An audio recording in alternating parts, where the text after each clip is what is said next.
South Africa's Truworths pulls out of its Nigerian business due to high rentals and import restrictions. And the International Monetary Fund begins talks with Tunisia over a new credit program tied to measures to strengthen the country's economy and finances. Plus, 1 year since taking office, Zambia's president works to stabilize the kwacha after an electricity shortage in Africa's #2 copper producer hits the mining sector.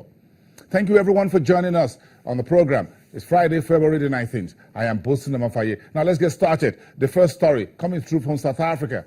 Africa's largest telecommunication company, MTN, reporting 20% decline in its profit or its earnings for 2015 due to a record $3.9 billion fine in Nigeria, according to a Bloomberg report released a few minutes ago. MTN Group shares fell 19% today to 124.99 South African Rand on the JSE, the lowest since February the 3rd.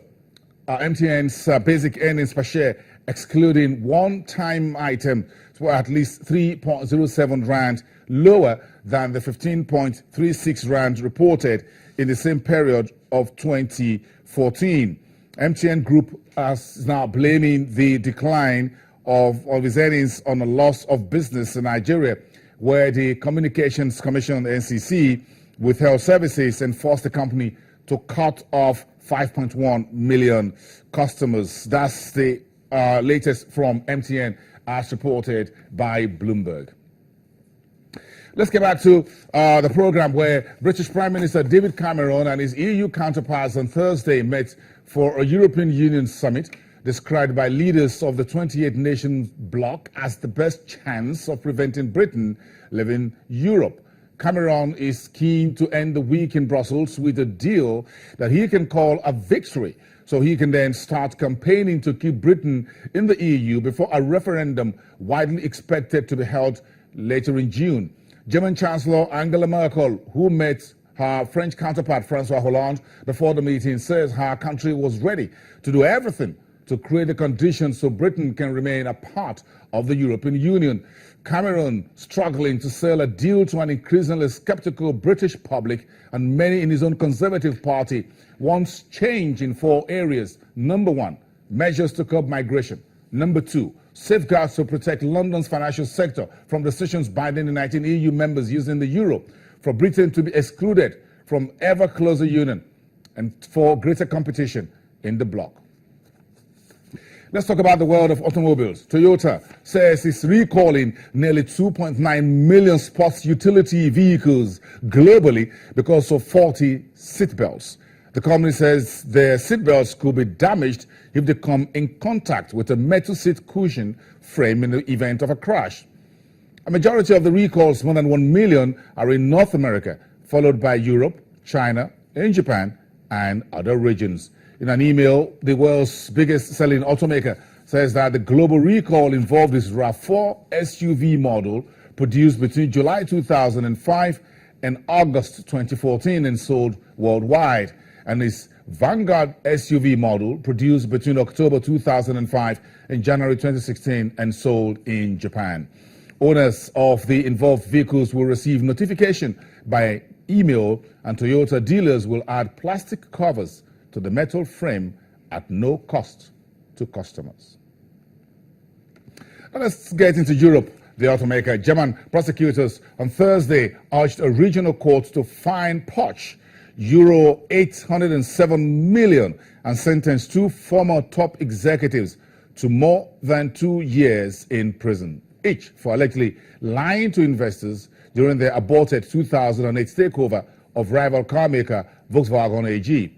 Prosecutors allege the Porsche executives concealed their intention to gain control over their bigger rival and then shifted strategy to survival when their attempt unwound. The case is really unrelated to Volkswagen's evolving scandal over automotive emission. A lawyer for the former Porsche chief executive Wendelin Wittking and former chief financial officer Holger Hertha on Thursday says prosecutors' assertions were absurd and dismissed any prison sentences for his clients. The defense makes its closing arguments next week. Presiding judge is slated to rule early next month. A guilty verdict could serve as a precedent for a separate trial in which hedge funds are seeking as much as €5 billion in damages from Porsche.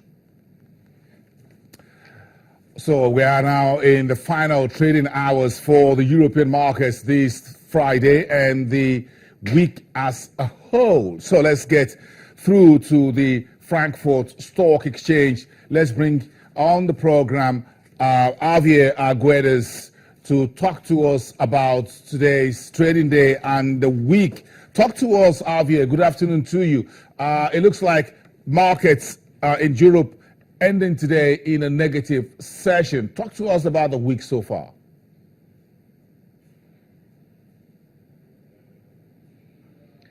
Hi, Bosun. Indeed, we are seeing a little bit of a weaker end to this week, which, by the way, has been a quite good week on the other hand. If you take a look at the performance of most of the indices in comparison to the weeks before, this is a quite solid week. The DAX, the main German index, started off this week with 8,800 points. It is set to end at about 9,300 points, so that means that there is quite a jump there. However, today's trading session has not been that good. The reason is that investors are now taking a good look at the company results, while the oil price has stabilized a little bit, and that caused most of the earnings that we saw at the beginning of this week. Well, today they are seeing some disappointing results, especially from Germany's most important insurer, Allianz, and also from Daimler, which, as we know, is one of the most important car brands, which we know through Mercedes-Benz, and that means that there should be a little bit of trouble coming ahead for the auto industry in general. All in all, most of the companies have posted disappointing results, and that really shows us that the economic recovery and the recovery in the markets is still ahead. So, look at some of the earnings for us, Javier. Where are we at the moment as we speak?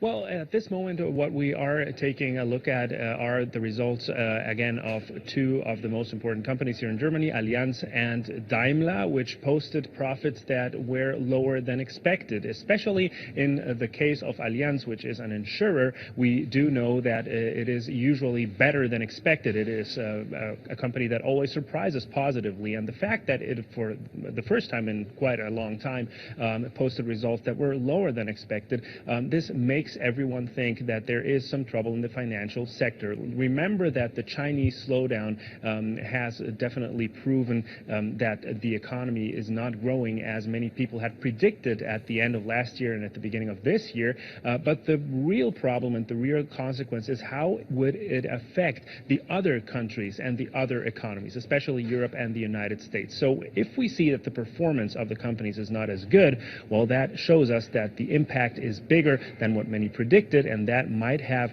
a future which is not very comforting for investors.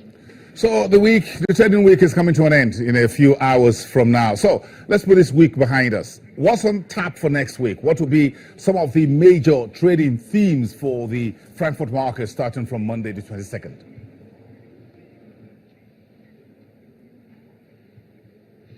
Well, we do have the so-called Brexit looming there. We will see how those negotiations end this week. That's going to be very important for the development of next week. If we see that there is some kind of trouble there, the UK not reaching an agreement with the European Union, then the market jitters will start, as the referendum could cause the UK to leave the European Union. That is an important central aspect. We will also have some very important numbers coming from the German economy, especially the final and revised number for the economic growth in the fourth quarter of last year. Now, remember that Germany is considered the motor of economic growth here in the European Union, and the problem is that we already have expectations from many different entities that forecast that Germany is going to slow down more than many expected. So that is something to definitely keep an eye on. And then there will be some important company results, including, for example, Airbus and Thomas Cook, which is one very important travel agency here in Germany.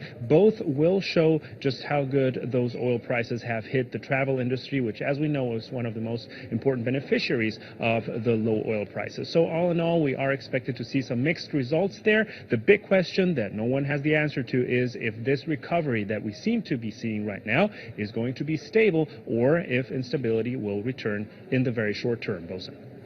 Javier, we have the weekends to choose some of these things over and face a brand new week starting Monday. Thank you very much, Javier Aguedas and the rest of the DWTV for Channels Television at the Frankfurt Stock Exchange. The price of bread is started to rise in Nigeria, Africa's largest economy and the most populated. Part of the story all blamed on the value of the naira heading south precipitously. We'll talk about this after the break.